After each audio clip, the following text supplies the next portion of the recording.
So I've hit record. So let's get cracking. So you want to learn Yeah, how let's to get beat? grinding here. Yeah. So you want to learn how to beat like super lamos.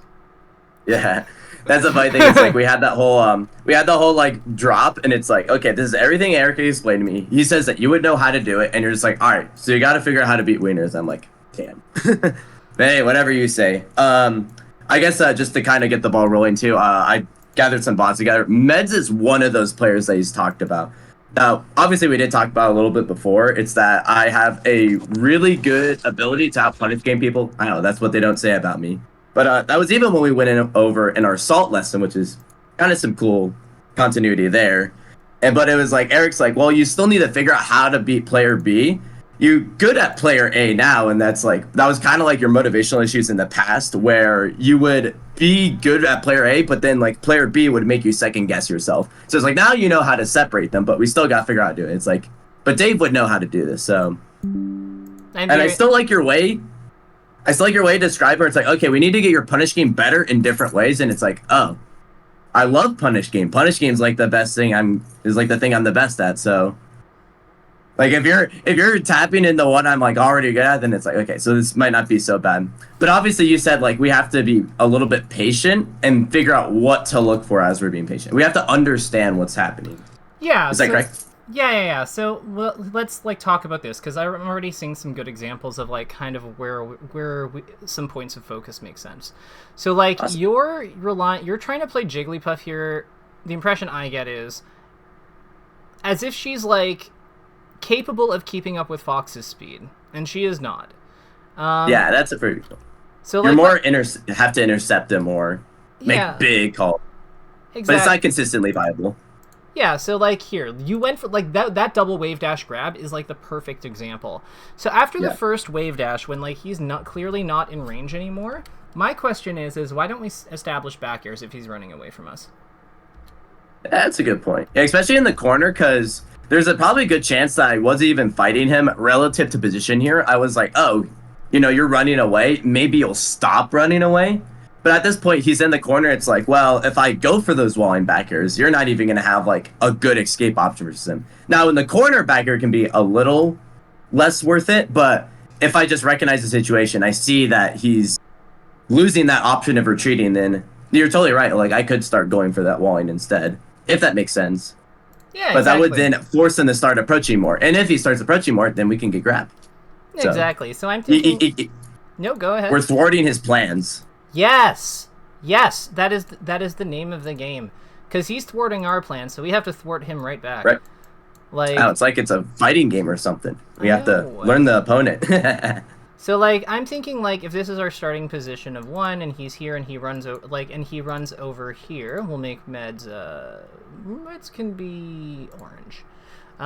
So if he's here and he goes over this way like with his dash and like his 2 is somewhere over there, like we then just we take to the air on R2 like we're about here, and we just kind of like full hop Yeah. and like gracefully now have like this entire zone that we can control. We can use the Yeah. waveland off the side platform for burst speed if we want it. We can go over here for the same thing if we want to if we want to mess around here. We have like multiple points of interest accessible to us, and Yeah. like all the tools in the world to create like to like try to put him in the box here. So I would say that that's like, and this is so much more reliable than going for like a grab here, because what does this grab realistically beat? Like what if he shines here? Like what if he goes through like up tilt here? Like what if he does like Yeah. what if he just pushes buttons? This is so Yeah. optimistic. The grab is like basically just banking on him, just either being in that spot, like this extremely mobile, not even character, but extremely mobile player, being in this one spot. So it's like just trying to like reach my hand into the void and make sure I'm right. But also, like you said, if he's even just like pressing anything, it's probably gonna lose. Although I will say grab is like deceptively good at beating out other normals, but Fox doesn't really have any normals like on the ground or like lingering or even like in the air. Like when he's landing, you have to more reposition yourself for that. That's not what I'm aiming for here at all. So no, that's like a good point where it's just like I'm kind of just like, oh well, maybe if this grab lands, then I'll beat him.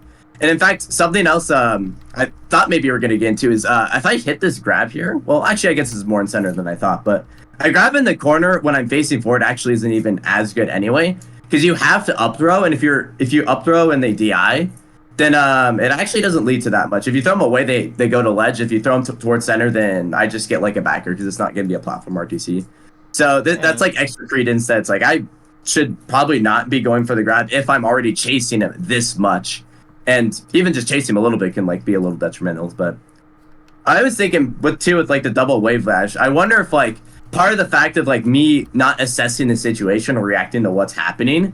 I could do the second wave dash, but then realize as it's happening, maybe even after the first wave dash, it's like, oh, they're running away, so like I don't I don't need to go for this grab anymore. Like I can totally jump back.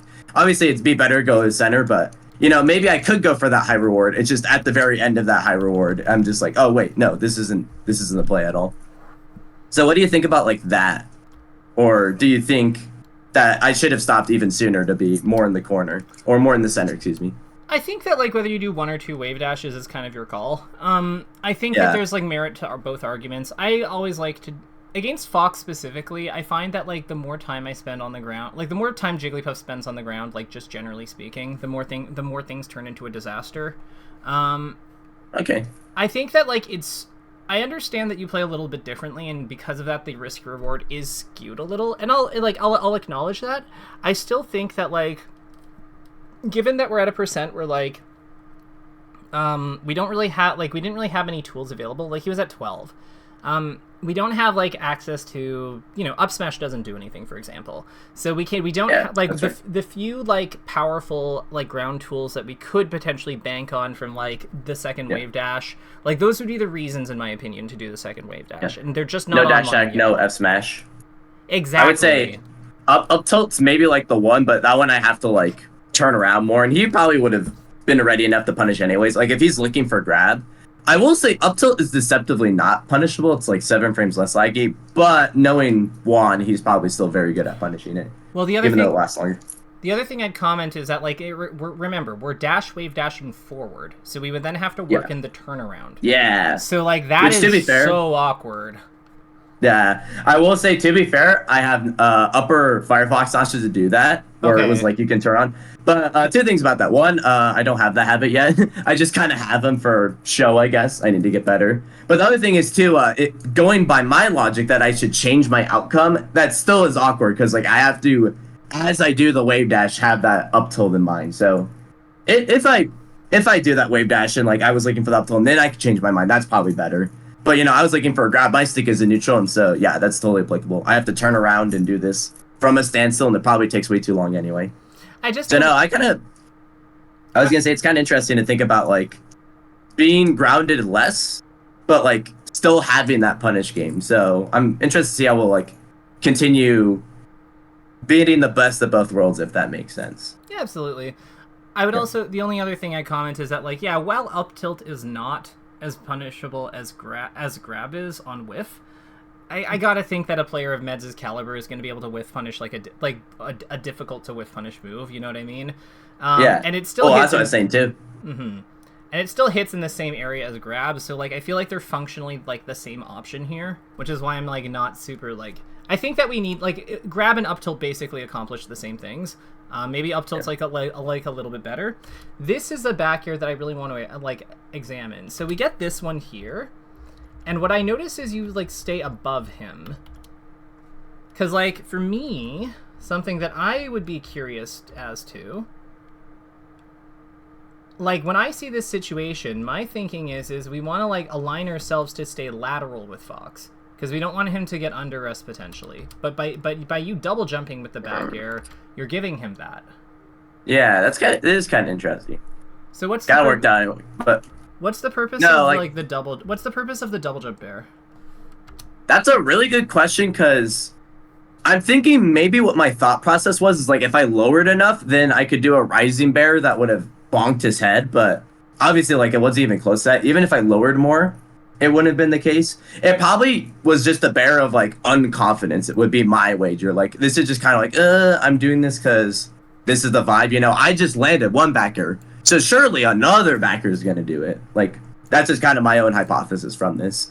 I probably wasn't even using like most of my brain cells during this, which is good because like sometimes that's what gets you the kill. But as we're now fighting this different category of player, we're starting to realize that no, this will not work. This will maybe wall out someone else who's a little bit more urgent to fight back, but Juan is built a little different. He understands that this is not going to work. Or just like, this is what I'm going to go for even at all. Yeah, so here's a question for you. Here's a question. What if we, like, instead of double jumping like this, because we started basically here, right? Because we went basically up. What if we went this way? Instead of going, like, up stationary with our back air, what if we did, like, the back air like this? Because I think that it should still be covering similar spots with, like, the hitbox.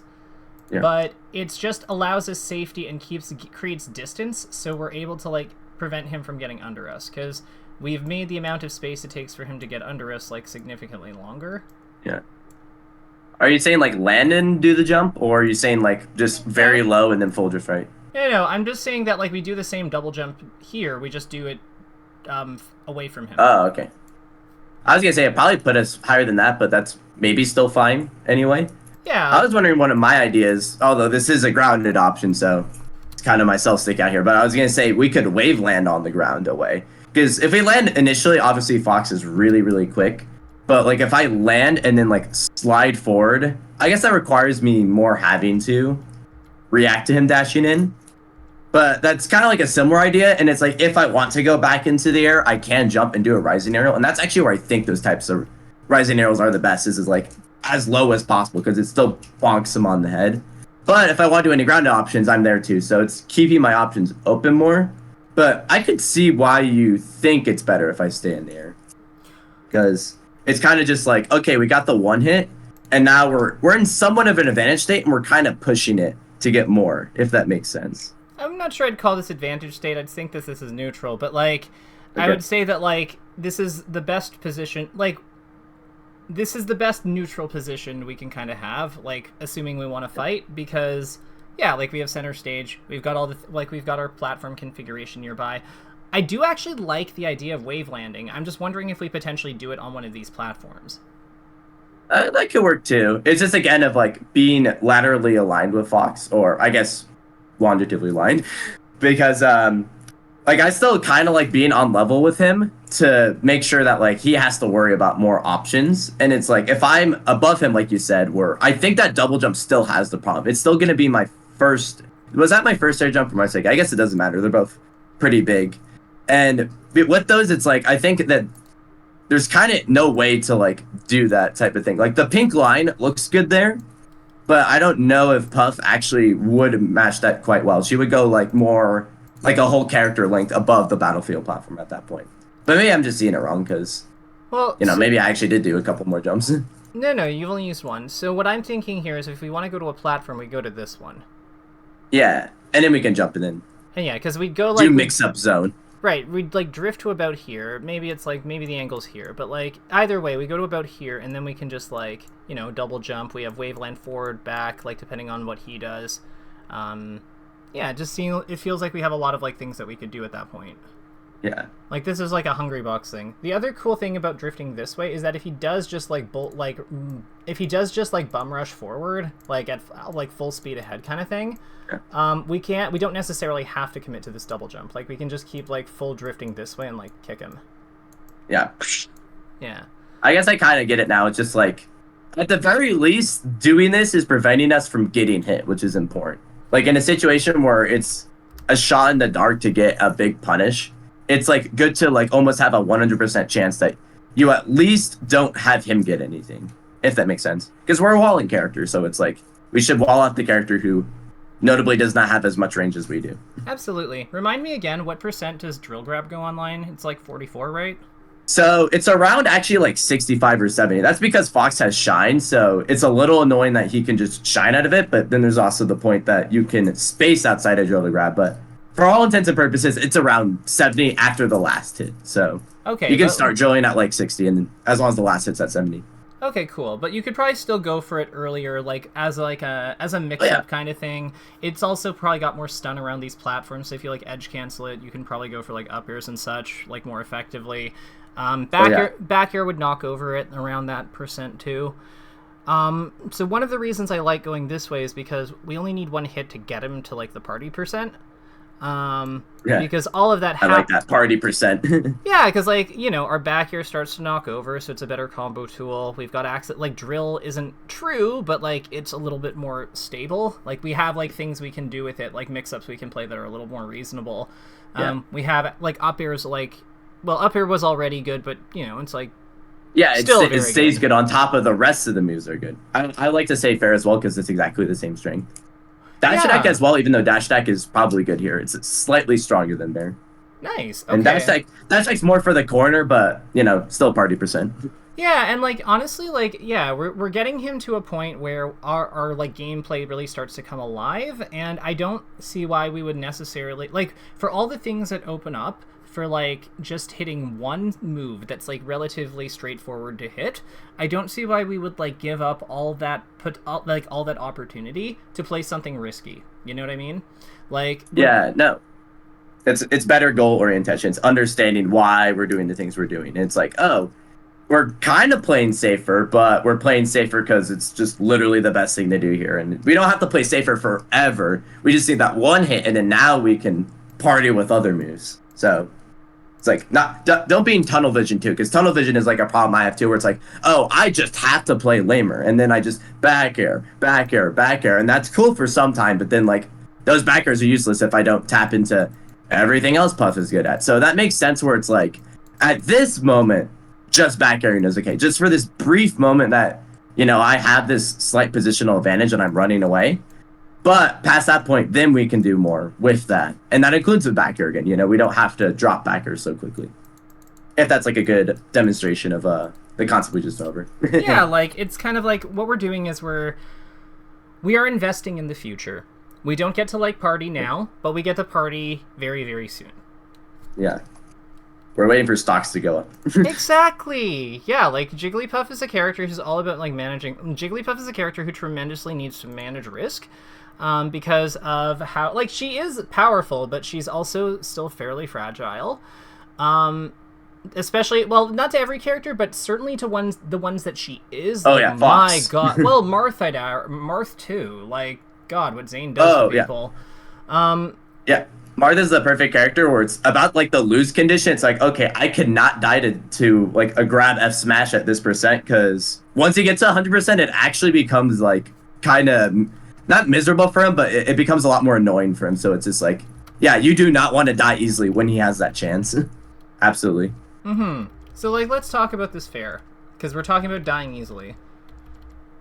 So you go for this... yeah, and these lightning arrows are so terrifying. You can just grab them. Well, so here's the thing. We have used one jump. Why are we bothering with a landing aerial if we still have 4 jumps? Probably because I wasn't reacting to it. Like, I was like, I needed to chase him. But no, I think it's good too, because this is another moment where he's retreating again.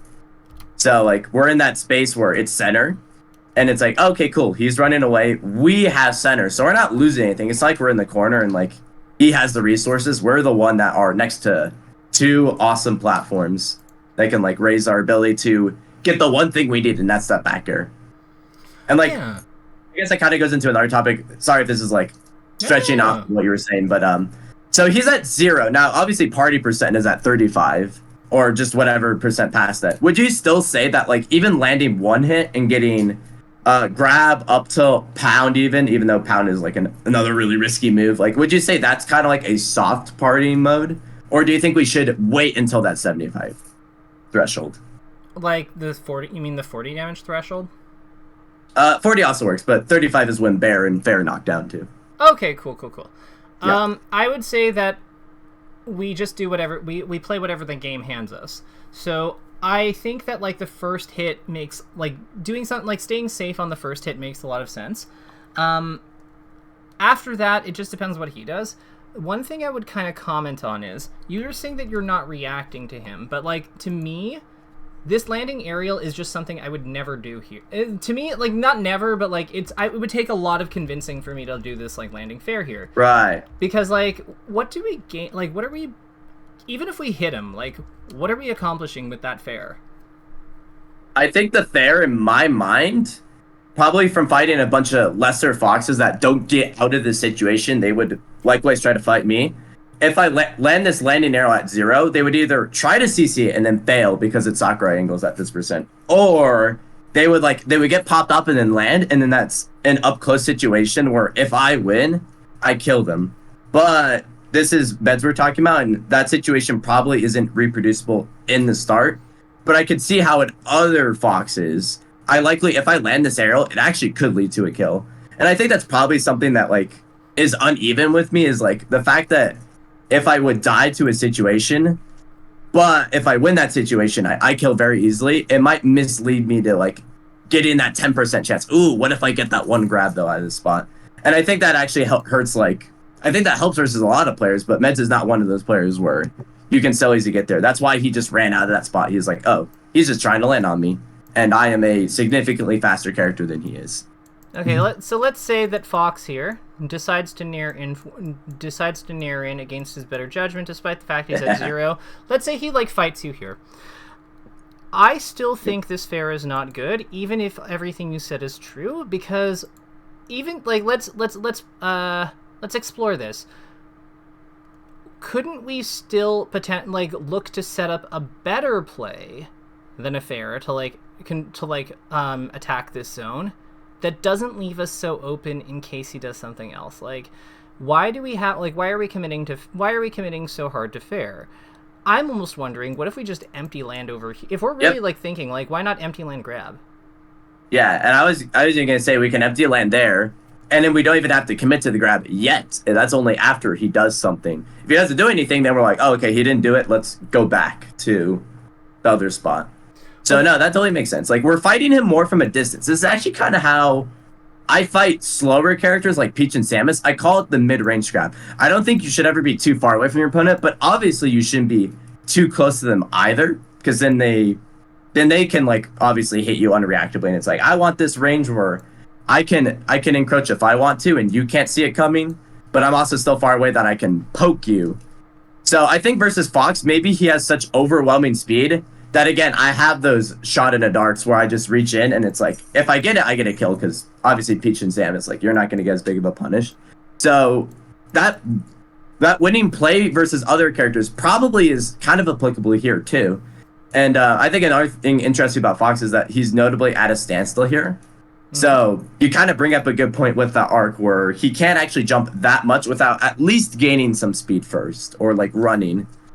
And I could react to that too, and I could be like, oh, he's starting to run, like now his arc is this far, so let me not engage with this, because then that's like a little too scary. That's probably why the platforms are probably good too. It's like, that's where you can like reset and see another moment where he might not have access to all the options. This all applies to shield too, as I'm sure you're aware.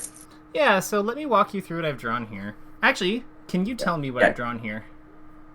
So these are all different, I don't want to say mix-ups, but like, I guess different zones to go to, like positional adjustments, if that makes sense. Yeah, so exactly. So we're facing this way right now, which is why the arrow's here. So this is why the like empty land like to grab works, because if we like see that he's committing, like, and if we see that his movement indicates that he's committing to like this approach that probably wasn't going to work, but like he's doing it anyway, then we're facing the right way for grab counter hit. This is awesome. Yep. But the cool thing is that we also have the option to double jump this way, and that turns us around, which is what this is. So then we can like waveland off the platform, or like waveland forward onto it to like wall this way. If we want to go this way, we can do so. But if we also want to like advance or chase him, we also have the option to do that off the waveland as well. So what we've done is we've created a point on the stage where like we can easily access our bear or our grab, despite being a stance character, as we need them, and while still dealing with his like silly offense tool. Like, we don't and we've done this in a way where we're also able to respond to him if he moves this way. So we're still able to keep our options open. And that's kind of my important thing too, is it's like, I think already what I'm getting, you're getting like a much more direct solution to my problem, but I'm also realizing too that I might make a decision too early, which I know that's been like a historical issue in my past as well. So it's like, by seeing your map as well, that's another point that's like, no, you can do so much in this landing fair. I think I just do the fair and then I see what's up, instead of being like, okay, let's wait for something on their end first. And, you know, if Meds does is that dash back, then we can change it. It's like, okay, well, now you're going away, so let me put my back air forward, because currently my back air is not forward, and that's like another good point as well, because fair and back air are like exactly the same on hit, so it's like you might as well use the move that is a lot more threatening to them. It has a lot more disjoint, is a lot safer to land with. Yeah, exactly. Yeah, right? Okay.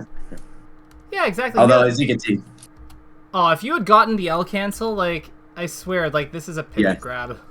yeah, no, that's not a bad idea. I probably would have. I wonder if I would have wave dashed actually, but I think I reacted to the fact I missed the wave dash. It's kind of weird because when you hit different parts of the character's bodies, they like flinch in different ways. So he flinched forward. That made it go away. Oh, I'm glad this up tilt happened too. Another thing I realized too, we've gone over how 35 is party percent, and I think there's another reason why. Because at these low percents, I go for up tilt when they don't even lead to rest all the time. Against lesser spacies, they might miss techs more often, and I get rest off of that. Or heck, you could even get like a grab, for example. That might be what you'll mention. But I think at higher percents, up tilt probably consistently leads to rest more. So that's another asset that like I probably should focus using more at those later percents, because it will send them higher and give me more flexibility. I was gonna say I really like this up tilt because, as you said, it leads to grab. Yeah, like, you can grab out of this. Yeah, if I up tilt, I probably should immediately go for grab. And that's fine too, because I'm also like probably one of the best players at following up grab, obviously. Like just that they DI on the platform. Even if I think that specific spot might not be as good, but it's the most consistently able to work with grab. I do think I should up tilt more. I know, would you look at that? That wave dash worked, even though it's not gonna probably lead to a kill. Oh, I should have weaked fair there. That's fine though. That's just a punish game thing, not a neutral. It's a little weird. I think I have to short hop there and then rising fair. Are you like thinking you need the edge cancel? Because I don't even think, no, it would even knock down at this point. Yeah, never mind then. I think I definitely needed that. I was saying like you get the weak hit into a strong hit, but the platform does throw a wrench into things. So where like they would be able to line from it. So I was thinking we like try to edge cancel here, and then double. That could work too, though. And then we get 2 strong hits. Right. No, that makes sense. Yeah, because I think at that point I was just kind of thinking about what's next, but not even having the environmental awareness to use that as well. Yeah, because like in general, I was gonna say the funny thing is I don't do non-revs punishes that much, so this is kind of like a good outlook into that as well to improve. Yeah, no, that's okay. But like, yeah, so I'm thinking like we curve it like we curve it. We start a little bit sooner, so we curve it like this, pop, pop, and then yeah, he's dead. Yeah. Something I wish I could have done at 70% weak Nair knocks down. And that would be good in that situation, but it's still kind of awkward to use with an air jump. Because if you don't air jump forward, then you don't have that good air acceleration, but you need to do that because of how Nair works. It's like you can't just do a C-stick input for that. Yeah, no, I think honestly, I think that your my opinion is that your fair was fine. Like the choice to fair was perfectly fine. I think it was the right play because it's the most consistent one if you like nail it. Like it's the most consistent one. Like Nair gets weird with like double jump forward, but yeah it's just we just happen to. Worst case scenario, they're still in the corner, so it's like you are a walling character in that corner. Yeah. Or when they're in the corner. Yeah. Oh, that was goofy looking. Got the CC. Let's go. Yes. Yeah, I don't know if you probably noticed this, but you can definitely see just like I think I'm at this moment just kind of vibing and doing that category A type of play style where it's like surely these soft moves will lead into something that I can like make more out of nothing, because even Eric's described in the past, Puff is a really good character that can make something out of nothing. But I think I take that a step too far, and it's like, oh, well, surely if I go for like these really, really weak hits at low percent, then I'll get something. But and what top players, they have better defensive games. It's not even that. It's just that, like, look, he's perfectly aligned for back air, and we're going for Nair. Yeah, that too, yeah. That's another moment. It's like I was locked into that other move, that other option. Your smash DI has been on point this set, though. Like, this game, though. Like, so that I'm quite happy with. So here's my thinking. If we're gonna go for like these weak hits here, we should at least be doing the edge cancel. So we can like up air after. Yeah, or pressure. Yeah. But yeah, I agree. Just anything that's not just this one hit. Yeah, because like we gotta put some respect on Fox's name. Like, are we really gonna beat him by doing 9 damage with Nair? No. Like, nah. yeah, And it's just such a small positional thing. Like, we just hit here, and then we immediately transition into, like, up air. Like, we can do up air. We can do, like, friggin'... we could actually potentially rest him, honestly, because like it's near edge cancel rest, like that would be fine. But it's probably generally up to it. It's probably generally up here, but yeah, there's like stuff here for sure. I was even thinking you could just probably land with him and see kind of what's next, because I think a lot of foxes here are probably not even just doing a panic option, but they make some decision, and so that's like a perfect opportunity to wait. Mm-hmm. Like they had that urgency after getting hit by a move, and then seeing a puff perfectly able to land on top of them with all vulnerability, or not vulnerability, but actionability. Yeah, I love your drawings. Yeah, is that her doing? Oh yeah, that's like her doing the up air. Nair into up air. Because we're edge canceling here, and then we're transitioning. That's her hand. Yeah. I thought that was her ear, so I was just like, oh, she's got 2 ears. But then I see the line now; it's her hand moving. Yeah, we'll give her like ears, weird mutant ears. But no, you can see what I mean. Like, it's just once we like transition from here to here, like that's 20 damage. Like that puts a lot on him. And then once we land here, like we can potentially up tilt, we can potentially grab. Like we have a lot of like lines of play available to us in terms of combo. And I feel like even if he DIs away from this and we can't follow up directly, we've still done more damage and we're in a better position to him, like relative to him, to like deal with his landing, because we'll still land first if he's hit by the launcher. So I think that a big thing for us is to just think about like, what are these, is there a way that we can bolster these individual moves? Like, we want to enhance, I think, because this is the punish game we were talking about, like improving our punish game in situations where it's maybe less traditional, or like they don't want to die as much and they don't think they can die. Yeah. Well, the funny thing is that, like, this is what characters like Sheik and Falcon and, like, Marth and stuff do all the time, because, like, these are just, like, little two-piece combos, right? They're just, like, simple setups that do, like, a little bit of thing. I think that this is kind of, like, to me, these simple setups are often the glue that holds characters together, because they just give you a little bit more margin on these openings. And, you know, if you increase your average margin on, like, your basic combat hits, you know, that adds up really, really quickly over time. There's like a different way of thinking about punish game. When I think about punish game, I just think, oh, how fast can I kill them? How consistently can I kill them? But it's also just getting more damage off every hit too.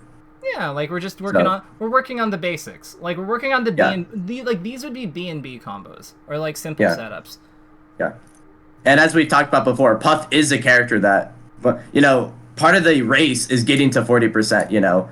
I might kill a lot of people as early as right now, like this 19%, for example. But a good player like Meds, we're going to have to bring him the 40 more. So it's like he's not going to be dead after one aerial. We do have to get more aerial hits. Yeah. Although now we can party. One thing I would note, as soon as you see him miss this, like I would be looking to come in, like attack him, because I think we could have punished this. Yeah, that's another thing too, where it's like I don't think I'm exactly looking at him. I'm just kind of avoiding the whole bubble instead of just like what he actually does. Yeah, we need to be braver. Oh, that's messed up. That jab probably, not to go on this long tangent, but the way Jigglypuff's hurtboxes are set up, her like ears and hair tuft take priority over her body. So there's a chance his jab actually hit my body clean, but Phantom hit my hair or whatever. So he actually just died for that. Couldn't we have just grabbed him directly here? Did we need to do the second dash? Yeah. I think I should hold down and grab, because then if he jabs and it beats it out, then we CC'd that too. Yeah, because we're spaced for the shine as well. Yeah, we could probably just grabbed. Yeah, I kind of went on top of him for no reason, and like he could have done what he's done in the last game where he retreats and then attacks back. Well, yeah, like with reaction tech chases, like we lined ourselves up perfectly with his landing, and then like we went for something that doesn't like deal with him. Like if he had done like literally anything other than like get Phantom jab, like we're in so much hot water by doing this second wave dash.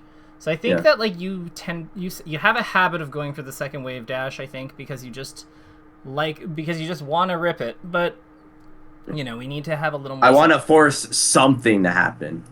I have to do something. It makes sense.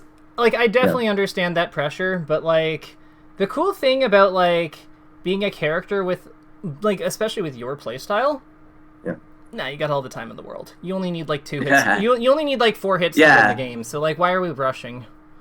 Yeah, it's. I'm glad you brought that up because I was just thinking that as well. It's like even when I play slower, the games don't last more than like 3 to 4 minutes anyway. It's not like it's taking that much longer. So like really, why am I taking so long? Like such a small percentage of the game is me actually killing him. I mean that happened again too. Like I actually got the kill on him out of like that up air, and it's like that could be more consistent, but it's like I don't have to wait an eternity for. I do have to wait longer, but I think this is like a funny thing. I see like a lot of like upset or like salty people when they play Melee. It's like anytime you don't approach someone for like literally 5 to 10 seconds, they'll say that like you're camping them or like that you're playing too defensive. And it's like I think we're just so numb to the fact that this is such an interaction heavy game, and probably because we have a lot of good defensive options, a lot of good crouch cancel, a lot of good shielding.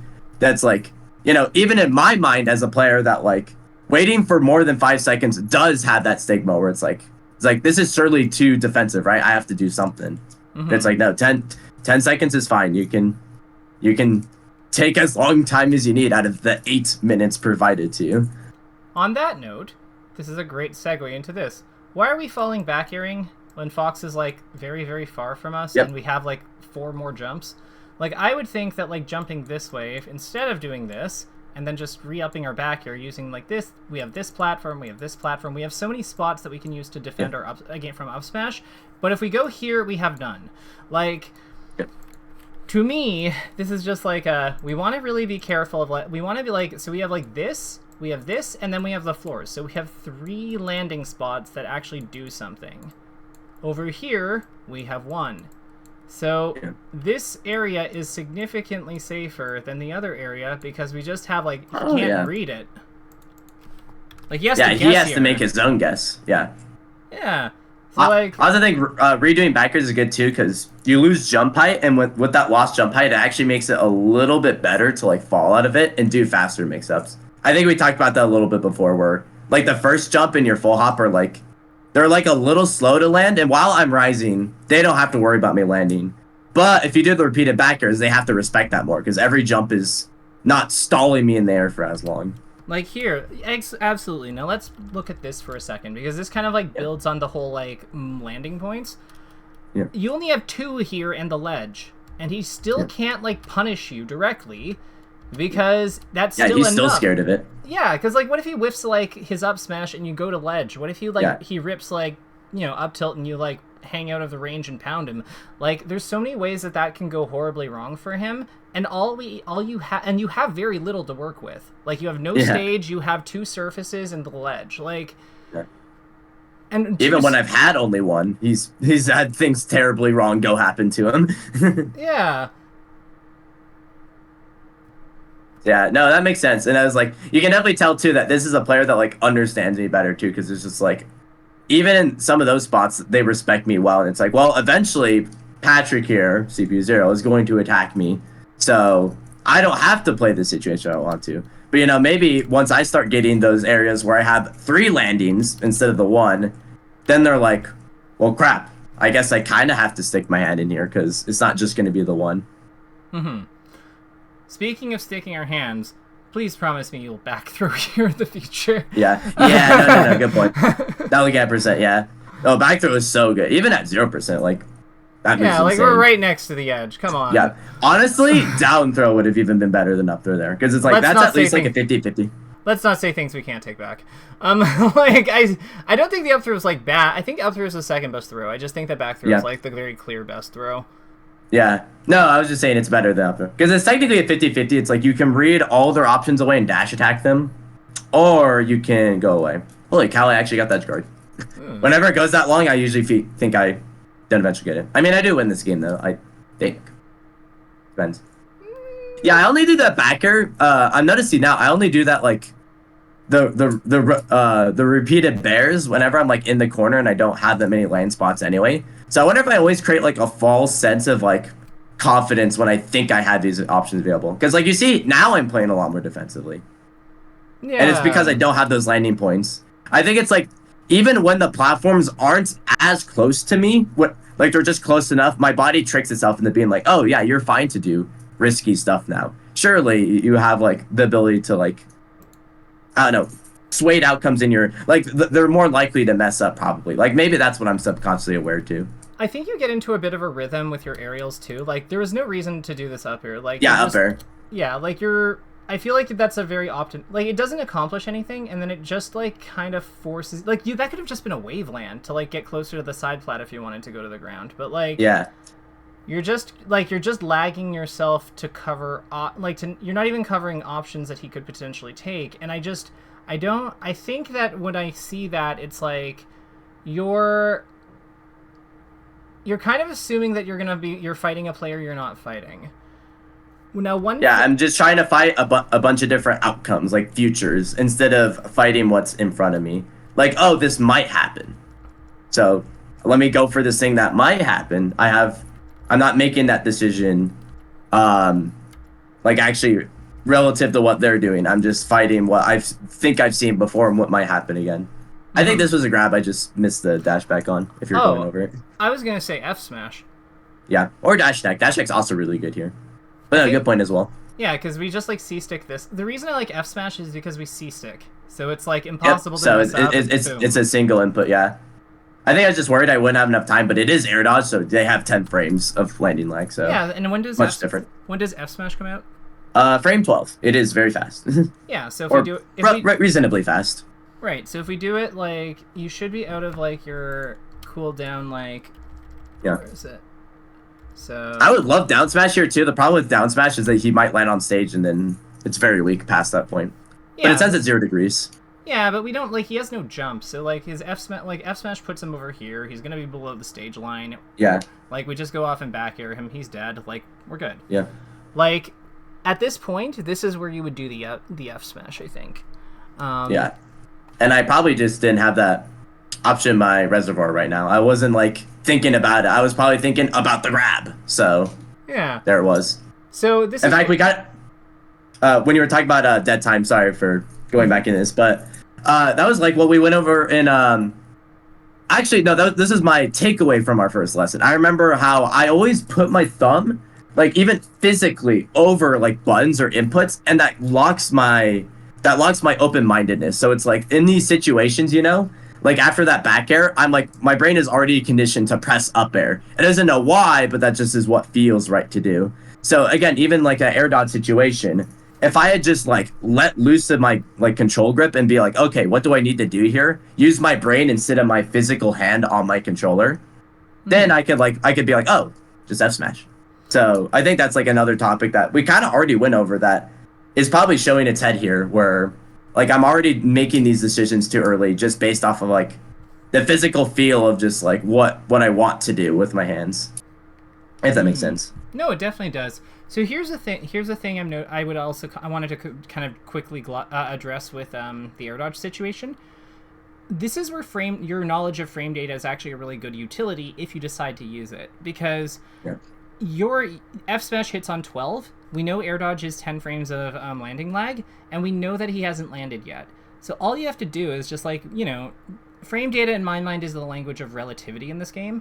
So we know that just like slightly before he lands, like very, very slightly before he lands, we just have to input the F smash. That's it. Yeah. I was about to say relatively as well. It's like you kind of just have a good feel for it, and thankfully I understand frame data pretty well. Yeah.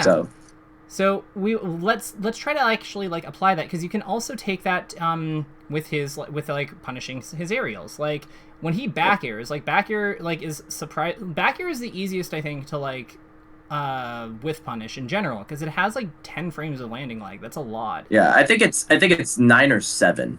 I think it's probably 9 because Nair is probably the one that's 7. Nair is 7. And then I know Drill is obviously 9 because then he has like the whole frame advantage thing. Yeah, I think back air. I'm pretty sure back air is 9 or 10. I'm reasonably sure it's 10. Makes sense. Yeah.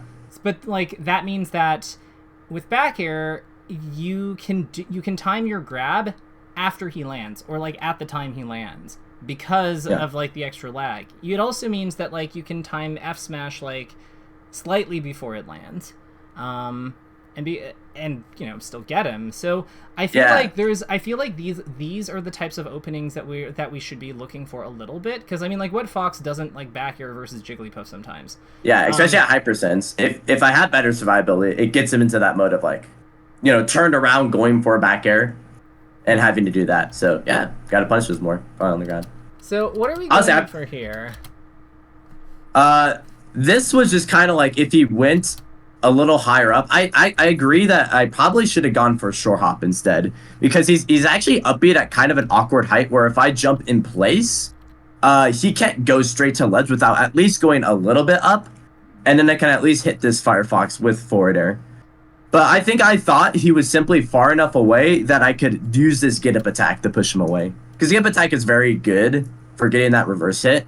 It's just that he was barely close enough to where he actually would not have been reverse hit by this. Gotcha. I was actually thinking we could also dash dance into, like, just stay on stage and, like, kind of dash dance for dash attack. Yeah, I went on the ledge too early. Probably, like, combination of, like, the camera or just, like, where he was. It made it look like he was a little farther than he was. But I promise you, this get up attack is actually kind of underrated. It goes deceptively backwards. And it also covers ledge, so he can't even, like, drift and go to ledge because... Well, I'm hogging it right now. Yeah, we could have also, like... This edge grab still works, though. Like, we could have also just ledge hop nared. Yeah. Yeah, actually, nair isn't too bad, because it does auto-cancel from an air jump from ledge. Yeah, you can see how, like, it almost barely didn't work. Yeah. But, yeah, no, I agree. I made the decision too quickly. Made the call too quickly. Yeah, you made Which I think is it feels a like common issue with me anyway. I feel like you made it, yeah, you made it really far in advance, but, like, we need to just... Yeah, it's all... He's gonna arrive at the same time one way or another. Because we grabbed the edge kind of late, we're, like, very protected with our Galint. It's fine. Like, we can vibe. We can take it slow. We don't have to rush. Yeah. All the time in the world to kill him. Yep. Yeah. He's the one who has to make that Firefox and takes a while. I've always kind of been as someone who's like had to look very analytically into the edge guardian aspect because it's like the one thing where they have their options more limited. It's a lot easier to grasp. I think Spacey's main weakness is that they have startup on their moves. So it's like Firefox takes 20 moves technically until it has a hitbox out, and like Side B has also like around 20 for Fox. So like even for me, I would know that they have some startup on there, so I don't have to rush myself so much. Nonetheless, when they're that far out there. Mm-hmm. Yeah. When I say startup, by the way, I'm just talking about like their hitbox. So it's very common for Jigglypuff. She'll jump off stage with them, and before they even go for an option, I'll know for a fact that they can't do that without having to at least wait for some hitbox to come out. Mm-hmm. Yeah. But no, I think this lesson's been doing a really good job of just like kind of highlighting that I'm not really good at the I want to say this in a way that sounds more serious because it's like I obviously everyone's not perfect with decision making, but I think my decision making is a little too uneven with like regards to like what's happening right now. And I think you're making me realize that it's like, oh, these are the reasons why some of these decision makings actually work out. It's not just like it's not as evident like, oh, you can do this or you can maybe do this, you know, you have to just analyze the game and make sure it works so well. Like the last image you just posted about like the 3 lanes versus the 1 landing, in my head I would see those as equal things. It's like, oh, this is scissors and this is rock.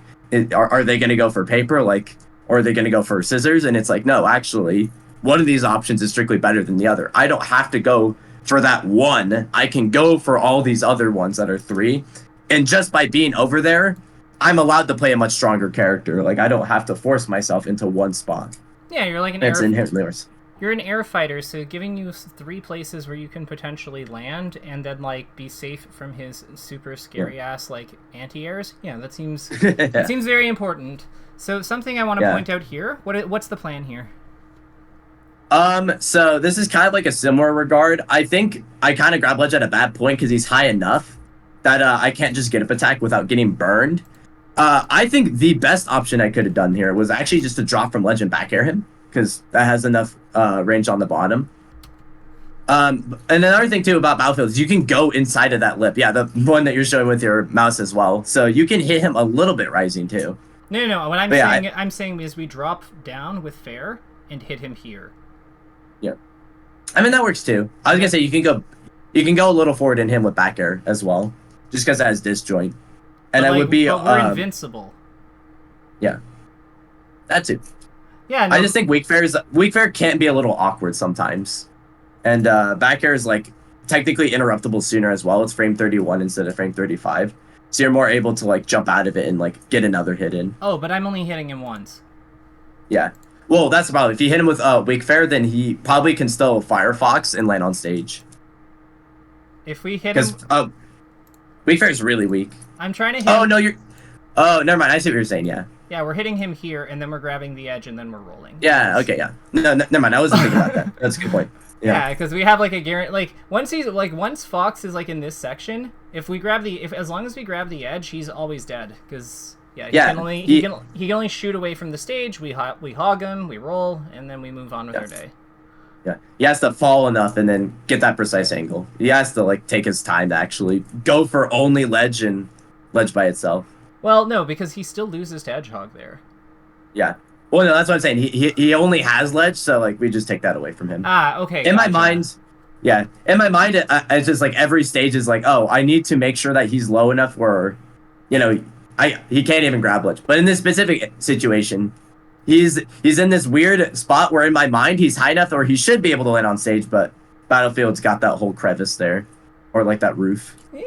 It's not as weird as you might think, though, because like you can do this on Dreamland, you can do this on Pokemon Stadium, you can do this on Fountain of Dreams, yeah. Yeah, if they get under the pineapple. I was gonna say Stadium is actually the next closest thing because it has like a little bit of a roof to it, even though there's like a little bit of bigger slope. They can be trapped under that. Same with Fountain of Dreams. It's further down, but like it absolutely works. Yeah. Yeah. That Smash was probably just me only covering that, but it's fine. Like, I'm not gonna fault you for F smashing Fox at like 110 as Jigglypuff. Yeah. Like it's all good. Yeah. I'm just saying, even the correct decisions I make are like I think I already decided that. So, but that's a perfectly acceptable area to make that decision because I don't lose anything for that read. I am making those hard reads in neutral where he can grab me for making a mistake. So here's the next thing. So on that subject, I think that you're trying to like read him like you've already made a lot of these decisions, but like why are we going this way? Because like probably just trying to force getting center, even though this isn't like a good spot at all to get it. I should do it in steps. I'm forcing myself too much to be like, oh, I'm gonna go straight from point A to point C, and it's like, no, you want to go at least to the corner first, at least grab ledge. And then you can work your way. Fox has to respect you a lot more from there. You don't have the landing points as much from that spot. So like now I got center a little bit better. Yeah, this was great play because like this is exactly what I wanted you to do on the previous one. Like we're like mixing up like potentially using the platform. Like he has to make a decision. We managed to like outplay him with like the ledge jump. Like we're good. This is beautiful. Yeah, that is point A to point B to point C. That's not point A to point C directly. Yeah. So yeah, that's probably just like another thing that just needs to be fine-tuned a little bit.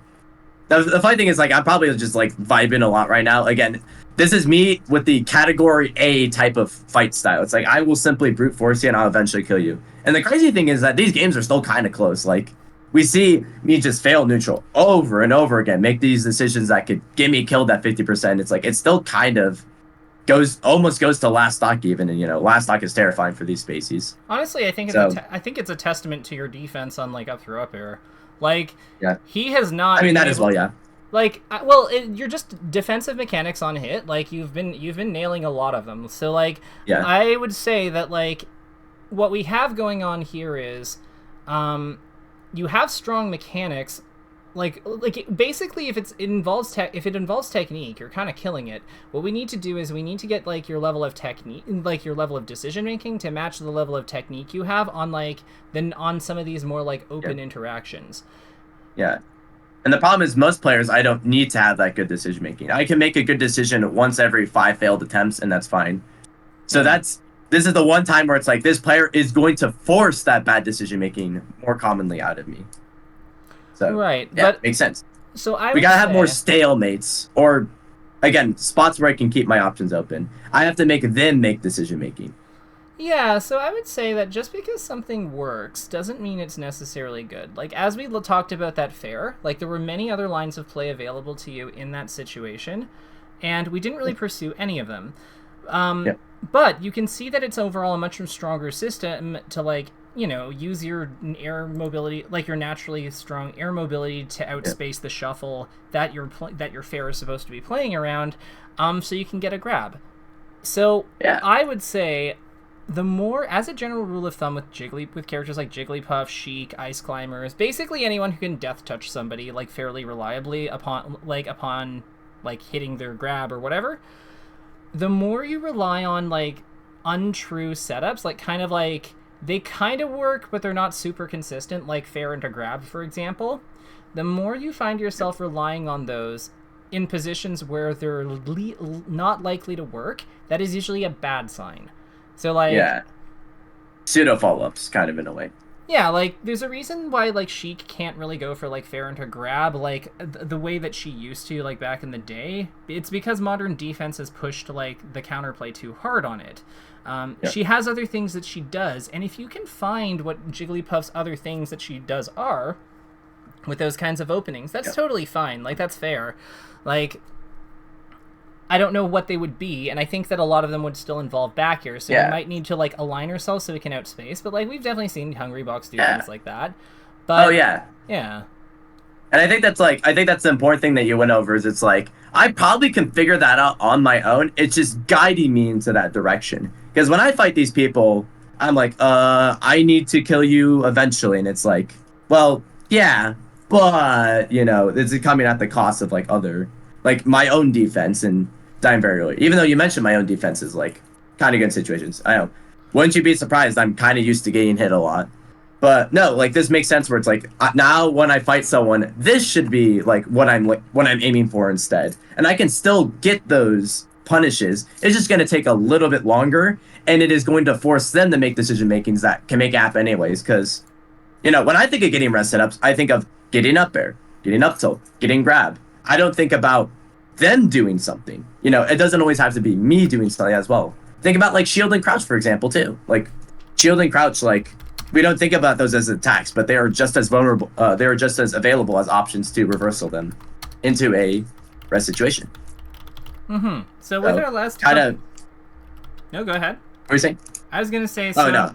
In our last couple minutes, let's like make some notes together so that I can send you. So yeah, I almost was thinking that too. It's just like there's like 3 or 4 big concepts we went over. So no, that's a good point. Yeah, so let's start. So finding we'll call this one, or we'll describe this one as like if you have like the nair into up air thing, like the edge cancel. So I guess finding opportunities to enhance the power slash presence, power slash damage slash presence of our space control aerials. Aerials kind of near platforms, increasing our floor of our punish game. So it's like it's like let's not just get 9%. Let's make it so it's at least a little bit more. Perfect. So that I'll do is goal is to increase the punish game floor and improve overall efficiency. Yeah. Okay. Something about probably decision too. And then I was also gonna say having better environmental awareness, like I mean also just placing myself better too, but you know, placing it in the 3 landing spot instead of the 1 landing spot. Yeah. So seeking safer landings by being aware of what environmental features are available and accessible. Yeah. And available and accessible bracket limiting our limiting the scope of land. Goal is to prevent misplays by limiting scope of landing area. Yeah, that too. I was gonna say another thing. This kind of goes into decision making, but probably learning when not to read, because I think I always go for too many reads, and it's especially in neutral.